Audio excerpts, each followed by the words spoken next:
ሰላም ሰላም እንዴት ናችሁ? የደሱ ሄልዝ ቤተሰቦች እኔ እግዚአብሔር ይመስገን ደህና ነኝ። በያላችሁበት ሰላማችሁ ይብዛ። ዛሬም እንደተለመደው በአንድ ጠቃሚ ርዕስ መጥቻለሁ። በዚህ ቪዲዮ በደንብ እንድናወራ የፈለኩት ስለ ታይፎይድ በሽታ በደንብ ለእናንተ ግንዛቤ ለመስጠት ነው የመጣሁት ማለት ነው። ከዛ በፊት እንደተለመደው ለቻናሌ አዲስ የሆናችሁ ሰብስክራይብ አድርጋችሁ ቪዲዮውን እስከመጨረሻ እንድታዩ ስል ጠይቃለሁ። ወደ ቪዲዮ እንሂድ።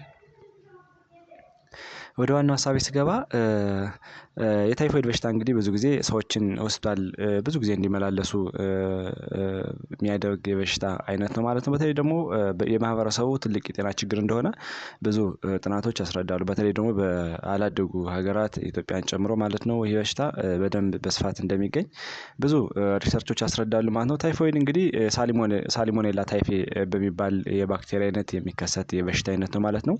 ይሄ የበሽታ አይነት እንግዲህ ብዙ ጊዜ የተለያዩ የሰውነት አይነቶችን የሰውነት ክፍሎችን ያጠቃል ማለት ነው። በተለይ ደግሞ አንጀትን ያጠቃል።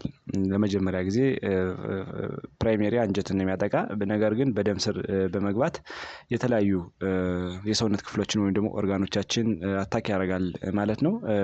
እንደምታውቀው እንግዲህ ይሄ ባክቴሪያ በስርዓት ካልታከመና በአፋጣኝ ሕክምና ካልተደረገለት ከባድ የጤና ችግሮችን ያስከትላል። እንዲሁም ደግሞ ለሞት ሊዳርግ የሚችል የበሽታ አይነት ነው ማለት ነው። በሽታው እንግዲህ ቅድም እንዳልነው በአላደጉ ሀገራት ወይም ደግሞ ዴቨሎፒንግ ካንትሪ ብለን በምንጠራቸው እንደ ኢትዮጵያ ያሉ ኢትዮጵያን ጨምሮ ማለት ነው በበሽታው በደንብ ተስፋፍቶ ይገኛል ማለት ነው። ነገር ግን ባደጉ ሀገራት ይሄ በሽታ ሬር ነው ማለት ነው። በተለይ ደግሞ በአፍሪካ ውስጥ እንደገና ደግሞ በደቡብ ኤዥያ ብለን የምንጠራቸው ሀገሮች ውስጥ በደንብ ፕሪቫላንሱ ሃይ እንደሆነ ጥናቶች ያስረዳሉ ማለት ነው። መተላለፊያ መንገዱን ስናይ ወይም ደግሞ ሞድ ኦፍ ትራንስሚሽን ስናይ ብዙ ጊዜ ከሰገራ ወደ አፍ ነው ወይም ደግሞ ፌኮ ኦራል ትራንስሚሽን እያልን ነው የምንጠራው። ምክንያቱም ባክቴሪያው በተበከለ ምግብ በተበከለ ውሃ ከአንድ ሰው ከፌኮራል ትራንስሚሽን ሆኖ ከተበከለ ውሃና በተበከለ ውሃና በተበከለ ምግብ ወደ ሰው ይተላለፋል ማለት ነው። ሲምፕተሙ ስናይ ብዙ ጊዜ ወይም ምልክቶችን ስናይ የሆድ ህመም ይኖራል። በተለይ ደግሞ ይሄ ፍሪኩዌንትሊ ሰዎች ኮምፕሌን ሊያቀርቡ የሚችሉት የሆድ ህመም ይኖራል ማለት ነው። ሌላው ትኩሳት ነው። ይሄ ትኩሳት ደግሞ ከጊዜ ጊዜ እያደረ እየጨመረ የሚሄድ የትኩሳት አይነት ነው። በተለይ ደግሞ ይሄ ላደር ታይፕ እየተባለ ይጠራል። ምክንያቱም እንደ መሰላል ወደ ላይ እየወጣ ነው የሚሄደው ማለት ነው። ፌቨሩ በተለይ ደግሞ ፌቨሩ ሪካርድ የሚደረገው ከ39 ዲግሪ ሴልሺየስ በላይ እንደሆነ ነው ማለት ነው። እዚህ በተጨማሪ ከፍተኛ የሆነ ራስ ምታት ይኖራል። ከፍተኛ የሆነ ላብ ይኖራል። የሆድ ድርቀት ይኖራል በመጀመሪያዎቹ ቀናት ማለት ነው። ከዛ በኋላ ተቅማጥም ሊያስከትል ይችላል ማለት ነው። ሌላው የምግብ ፍላጎት ማጣት ወይም ደግሞ የሎዝ ኦፍ አፒታይት ይኖራል።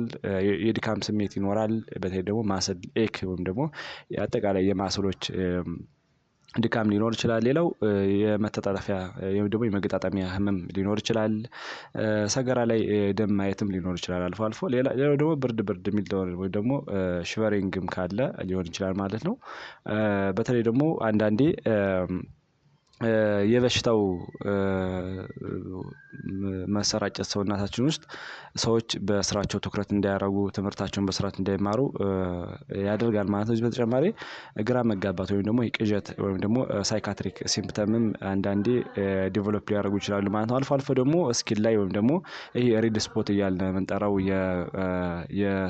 የቆዳ መቅላት ሊኖር ይችላል ማለት ነው።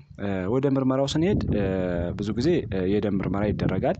በተለይ ደግሞ ብዙ ጊዜ ዋይዳል ቴስት እያልን የምንጠራው በብለድ ይሰራል። ይሄን አንቲቦዲ የባክቴሪያው አንቲቦዲ ማለት ባክቴሪያው ከገባ ሰውነታችን ውስጥ አንቲቦዲ ዲቴክት የሚደረግበት ሜካኒዝም ማለት ነው። ነገር ግን ይሄኛው ብዙ የዋይዳል ቴስት ብለን የምንጠራው ያን ያህል ሪሌብል አይደለም። ምክንያቱም ብዙ ጊዜ አንድ ሰው ታክሞ ድኖም ኢቭን በሽታው አለ ሊል ይችላል ማለት ነው። እና ያን ያህል ሪሌብል አይደለም ማለት ነው። ከዚህ ይልቅ ካልቸር ቢሰራ የተመረጠ ነው ማለት ነው። ካልቸር እንግዲህ ከደም መውሰድ ይቻላል፣ ከሰገራ መውሰድ ይቻላል። በፔትሪ ዲሽ እንትን ካለ በኋላ ባክቴሪያው ግሮዝ በሚያደርግበት ጊዜ በማይክሮስኮፕ በማየት ወይዘር ታይፎይድ ሳልሞኔላ ታይፌ አለ ወይም የለም የሚለውን ዲቴክት ያደርግልናል ማለት ነው። ስለዚህ በዚህ በዲያግኖስ ማድረግ እንችላለን ማለት ነው። ወደ ትሪትመንቱ ስንመጣ ብዙ ጊዜ የመጀመሪያው በደንብ ውሃ እንዲወስዱ ማድረግ ነው። ምክንያቱም ከፍተኛ የሆነ ሙቀት አለ። ይሄ ሙቀት የውሃ መጠንን ይቀንሳል። እንደገና ደግሞ አንዳንዴ አልፎ አልፎ ዲያሪያም ስላለ ሪፕሌስ ለማድረግ ግዴታ ፈሳሽ በስርዓት መውሰድ አለባቸው ማለት ነው። ከዚህ በተጨማሪ ደግሞ አንቲባዮቲኮችን ከ7 እስከ 14 ቀን እንዲወስዱ ይመከራል። በተለይ እነዚህ ፍሎሮኪኖይድ በምንጠራቸው የመድኃኒት አይነቶች አሉ። እነ ሲፕሮፍሎክሳሲሊን፣ ሌላው ደግሞ እነ ሴፋሌክዚን ብለን የምንጠራቸው እነ ሴፍትራ፣ ሴፍታዝዲም፣ ሴፌፒም ብለን የምንጠራቸው የመድኃኒት አይነቶች አሉ። ሌላው ደግሞ ማይክሮሊዲስ ብለን የምንጠራቸው እንደ አዚትሮማይሲን አይነት መድኃኒቶች አሉ ማለት ነው።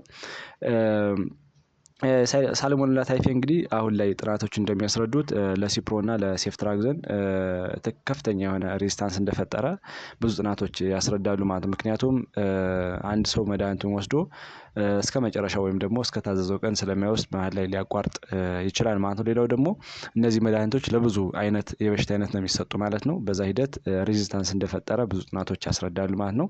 እንግዲህ ከነ ሲፕሮ እና ከሴፍትራ ይልቅ እንግዲህ አሁን ላይ አዚትሮማይሲን ጥሩ የሆነ ምላሽ ለታይፎይድ ፌቨር እንደሰጠ ብዙ ጥናቶች ያመላክታሉ ማለት ነው። መከላከያ መንገዶችን ስናይ ብዙ ጊዜ እጅንና አጠቃላይ የእጅን ንጽህና መጠበቅ እጅግ በጣም አስፈላጊ ነው ማለት ነው። ምክንያቱም ፕሪቨንሽን ላይ ብንሰራ ወይም ደግሞ መከላከያ መንገዶች ላይ ብንሰራ ነው እኛ ውጤታማ የምንሆን። ምክንያቱም ሀገራችን ጋር ስታንዳርድ ስናየው ኤቭሪቲንግ አቫይሌብል አይደለም እና በዚህ መሰረት እጃችን በስርዓት በሳሙናና በውሃ መታጠብ እንዳለብን ነው እዚህ ላይ እንትን የምንለው። በተለይ ደግሞ ከሽንት ቤት መልስ አንድ ሰው ከተጸዳዳ በኋላ በደንብ እጁን መታጠብ አለበት። ምግብ ከማዘጋጀቱ በፊትም መታጠብ አለበት።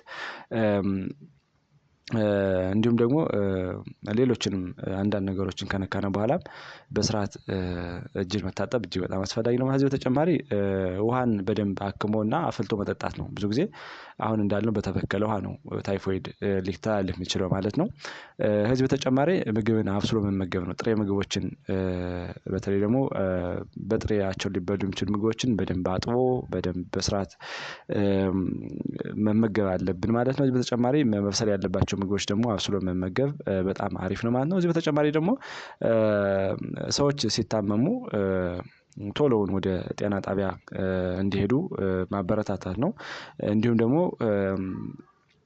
ለምሳሌ እነዚህ በጣም ፕሪቫላንሳቸው ሃይ በሆነበት ኢንቫይሮመንት አንድ ሰው ሲሄድ ቫክሲኖችን መውሰድ ነው። በተለይ ደግሞ አሁን እንደ ሀገራችን ስታንዳርድ አይታወቅም እንጂ ብዙ ጊዜ በውጭ ስታንዳርድ ቫክሲኖች አሉ። እነዚህ ቫክሲኖች ከ2 አመት በላይ ይሰጣሉ ማለት ነው። ስለዚህ በጣም ሪሌብል ናቸው፣ አስተማማኝ ናቸው።